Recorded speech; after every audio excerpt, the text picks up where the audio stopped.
अस्सलाम वालेकुम दोस्तों, मैं हूं आसिम सवेल और आप देख रहे हैं मेरे यूट्यूब चैनल और फेसबुक पेज। उम्मीद करता हूं कि आप सब खैरियत से होंगे।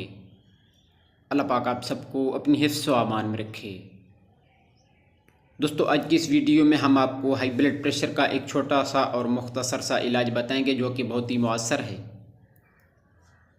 अगर आपका ब्लड प्रेशर ज़्यादा रहता है और मेडिसिन लेने के बावजूद कंट्रोल नहीं हो रहा तो ये बनाकर ज़रूर इस्तेमाल करें, ये बहुत ही लाजवाब है। तो दोस्तों, आपने ये करना है कि चंदन 50 ग्राम, कलवंजी 50 ग्राम और संदल सफ़ेद भी 50 ग्राम लेनी है। आखिर में छोटी इलायची है, ये 20 ग्राम लेकर सबको साफ़ करके अलग अलग पीस कर सफ़ूफ बना लें और महफूज कर लेनी है। इसका आधा आधा चम्मच सुबह शाम खाने के बाद नीम गर्म पानी से लेना है। आप देखेंगे कि इसके इस्तेमाल से आपका ब्लड प्रेशर कंट्रोल होना शुरू हो जाएगा और आपको सुकून हासिल हो जाएगा। तो दोस्तों, ये थी हमारी आज की वीडियो। उम्मीद है कि आपको पसंद आई होगी। दुआ में याद रखिएगा। जज़ाकल्लाहु खैरा।